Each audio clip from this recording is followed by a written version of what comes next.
Panorama group, जो सोचता है वो करता है।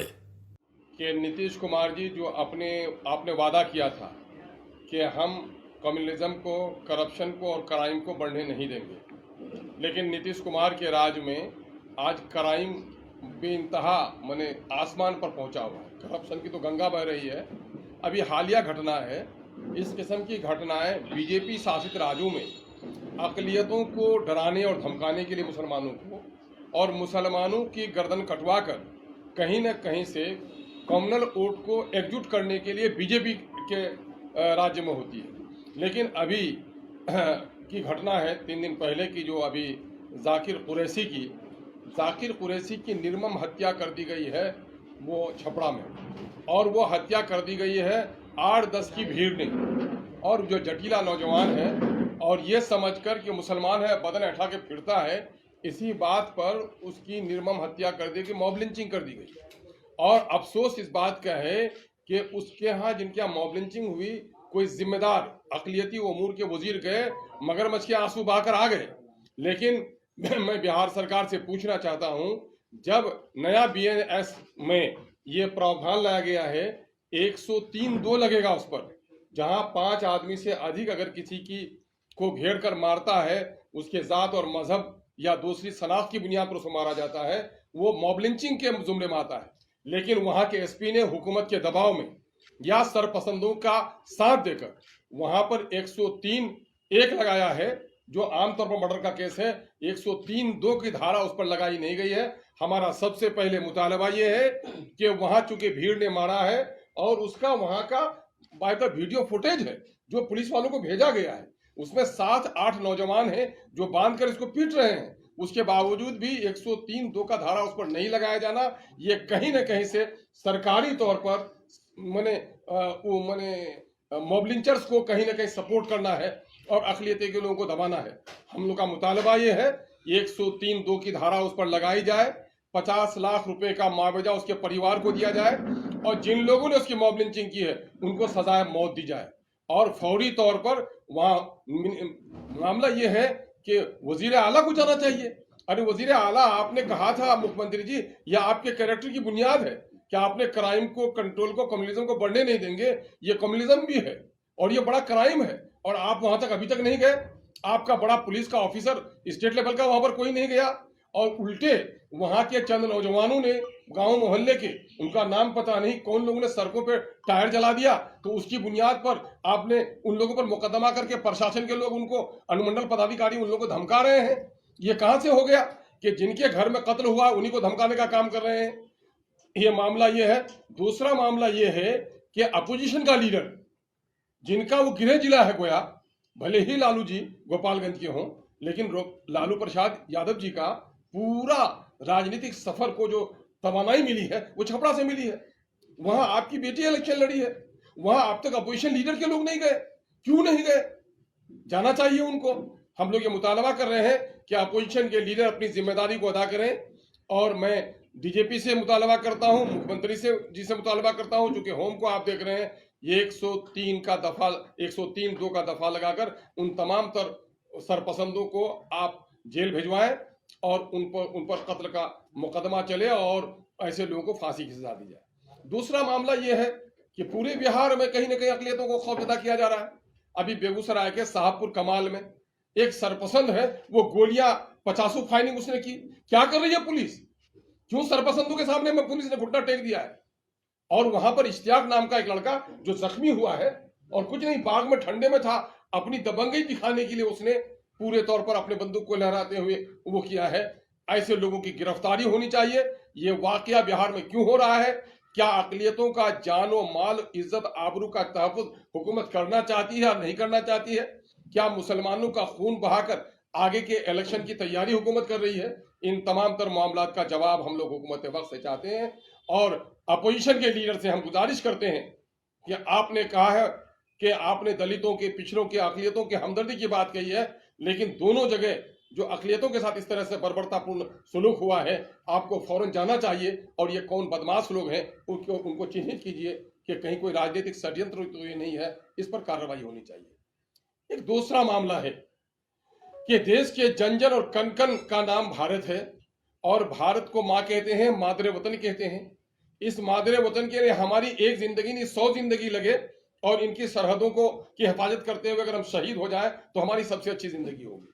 अभी बिहार के 2 सपूत, एक हमारा एक का नाम है राम बाबू सिंह जो सीवान के रहने वाले हैं, और मोहम्मद इम्तियाज। कल हम लोग देर हो गए, कुछ अर्जेंसी हो गई, हम लोग सीवान नहीं जा सके, जाते जाते रास्ते से वापस आए हैं। हम लोग करीब हो जाएंगे। ये दोनों शहीद हुए, या ऑपरेशन सिंदूर में शहीद हुए। एक तो ये है कि जब इनकी लाशें आई तो भारत को मां कहने वाले, भारत माता की दम भरने वाले, राष्ट्रपिता का गीत सुनाने वाले कोई मंत्री नहीं पहुंचे, आप कोई जिम्मेदार लोग नहीं पहुंचे इनके लाश को रिसीव करने के लिए। और दूसरी बात यह है कि अभी दिनेश कुमार शर्मा जी का बलिदान हुआ है हरियाणा का।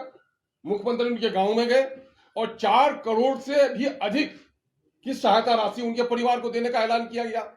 वहां के पार्क को शहीद दिनेश शर्मा के नाम से करने का ऐलान किया गया। उस गांव का नाम दिनेश शर्मा जी के नाम से करने की तजवीज रखी गई। और आप बिहार के मुख्यमंत्री जी हैं और आप कहते हैं कि साहब तो हम तो पीएम मटेरियल हैं। तो आज क्या हो गया है? अरे बिहार गरीब है, 4 करोड़ नहीं दे सकता, कम से कम 2 करोड़ का ऐलान कीजिए। एक तो लोगों के चिढ़ाने के बाद आप गए हैं उनके घर पर, आपने देखा भी कि गांव की गलियों की सड़कों का क्या हाल है वहां पर। और कम से कम 2 करोड़ का मुआवजा दोनों शहीद को, जिनकी खबरें अभी तक हम लोगों को मिली है, राम बाबू और इम्तियाज खान के, मोहम्मद इम्तियाज के परिवार को दिया जाए। और अभी जो खबरें मिली है कल तक, नवादा और नालंदा के भी 2 नौजवान हमारे शहीद हुए, इनके परिवारों को भी 2-2 करोड़ का मुआवजा दिया जाए। और शहीद का दर्जा, अब राम बाबू के बारे में कह रहे हैं कि वो डाक ले जा रहे थे। अरे वार पीरियड में कोई भी करता था, अगर शहीद, अगर हमारे फौज का कोई जूता भी सीता था, मारा गया हो उसमें, वो शहीद है। शहीद की कल्पना क्या? दुश्मन की गोली से मारा जाए तब शहीद? दुश्मन का मुकाबला करने के लिए अगर कोई पहाड़ में दब जाए वो शहीद नहीं है? ये सारे लोग शहीद हैं, ये सारे लोगों का बलिदान हुआ है। इन लोगों के नाम से वीर चक्र भी दिया जाए मरणोपरांत, और ये हम लोगों का मुतालबा है। और हम ये भी कहना चाहते हैं कि माननीय नीतीश कुमार जी, बिहार को किधर ले जाना चाह रहे हैं आप? बिहार में आज मीडिया के जरिए से मुसलमानों के खिलाफ, उनके मजहब के खिलाफ मीडिया के जरिए से, खासकर सोशल मीडिया के जरिए से अभद्र किस्म की टिप्पणियां की जा रही हैं। और आपका साइबर सेल कहां सो गया है? इससे कम्युनल हिट्रेट बढ़ रहा है। और इसी का नतीजा है जो कुछ अभी हमको देखने के लिए आया है छपरा में, जो कुछ देखने के लिए आया शाहपुर कमाल बेगूसराय में। ऐसे लोगों पर आपकी पुलिस कोई कार्रवाई नहीं करती। माइनॉरिटी का कोई नौजवान से अगर गलती हो जाए तो फौरन पुलिस उसका पीछा कर लेती है। लेकिन माइनॉरिटी, अदर देन माइनॉरिटी के लोग अगर इस तरह का करते हैं तो आखिर उस पर क्यों कार्रवाई नहीं होती है? मैं माइनॉरिटी नॉन माइनॉरिटी की बात नहीं करता। मैं इस देश में रहने वाला हर नागरिक समान है। सब जहर पिएगा तो सब मरेगा, आग में हाथ डालेगा तो सबके हाथ जलेंगे। तो कानून का व्यवहार भी सबके साथ एक होना चाहिए। और जो ये कम्युनल हिट्रेट बढ़ा रहे हैं, जो यही असल बारूद डालते हैं, उसके बाद कोई इसमें माचिस लगाता है, तो आप तो बारूद फैलाने वाले को कुछ भी नहीं करते। इसलिए बिहार में अगर अमन और अमान रहना चाहते हैं, ये महावीर की धरती है, ये बौद्ध की धरती है, ये सूफी मुनेर की धरती है। और बिहार हमेशा समाजवाद का नारा और शांति का नारा दिया है ना, जहां अशोक के शांति के स्तूप है अभी भी, और वहां इस तरह की नफरत फैलाई जा रही है, तो इस पर फौरन आप कार्रवाई करें। सोते हुए को जगाना हमारा जरूरी है। गाफिल है मुख्यमंत्री, उसको हम जगाना चाहते हैं कि गफलत से बेदार होइए। और बिहार को जलाकर खाक करना चाह रहे हैं और आप अपनी राजनीतिक आखिरी पारी खेल रहे हैं। अंत भला तो सब भला। अगर अंत के दिनों में बिहार को आप नहीं बचा सके तो तारीख आपको सही लफ्जों से, सही शब्दों से कभी याद नहीं रखेगी। छपरा पुलिस का कहना है, सारण पुलिस का, कि 2 पक्षों का आपसी लड़ाई है, ये कोई मुबिंचिंग नहीं है। 2 पक्ष का कोई मामला ही नहीं था। वो तनहा नौजवान वहां गया था। उसके बाप कल उन्हें रोते हुए कहा कि साहब मेरे को फोन आया कि मुझे घेर लिया गया है, मारा गया है। मैं भी निकला कहीं गली में, मैं घूम गया तो मुझे नहीं मिला। किसी बच्चे ने बताया कि उधर है। मेरा एक बच्चा गया था ढूंढते हुए, तो वो वहां पहुंचा और नतीजा यह हुआ कि उसको पकड़ के भी मारा गया। 2 पक्ष का 2 का मामला है। वो उसकी आबादी में, दूसरी आबादी जिन लोगों ने मॉब लिंचिंग किया उसकी आबादी में गिरा हुआ मामला है।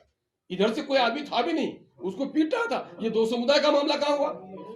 ये कोई समुदाय का मामला ही नहीं है। वो लड़का हाँ बॉडी बिल्डर था, वो जरा बोल बाल करता था, जरा सा चलता उलता था, तो जरा सा लोगों को लगा कि माइनॉरिटी का तो लोगों को गुलाम की तरह चलना चाहिए, ये क्यों बदन ऐठा के चलता है। यही उन पर निशाना बनाया हुआ था लोगों ने। और आप देख लीजिए फुटेज, अरे मीडिया के लोगों का कमाल है। फुटेज है जिसमें 7-8 आदमी लोग हैं, घेरे हुए हैं और उसको पिटाई हो रही है, पीट पीट करके मारा जा रहा है। और उसके बावजूद भी अगर ये कर रहे हैं, कहां से नया मामला आया? पुलिस लापापोती कर रही है, इस पर जुडिशियल इंक्वायरी हो और फौरन इस पर कार्रवाई होने का मामला। अरे यही नहीं है। मैं कह रहा हूं कि अभी ये बीजेपी के लोग जो इसमें हुकूमत में शामिल है, इन्हीं का भाई है मध्य प्रदेश का एक मंत्री, और क्या कहता है वो सुफिया कुरैशी, जो देश के खातिर जान लगाने पर तैयार है, और उसको कह दिया आतंकवादियों के बहन है वो, यानी कोई मुसलमान हो जाएगा उसे आप आतंकवाद से जोड़ेंगे। आज जंग की घड़ी में भी एक तरफ उनका कोई कहता है कि देश की बेटी है, उस पर फक्र है, भाजपा का नेता कहता है, और भाजपा का एक मंत्री कह रहा है वो आतंकवादियों की बहन थी। ये किस तरफ ले जा रहे हैं लोग देश को?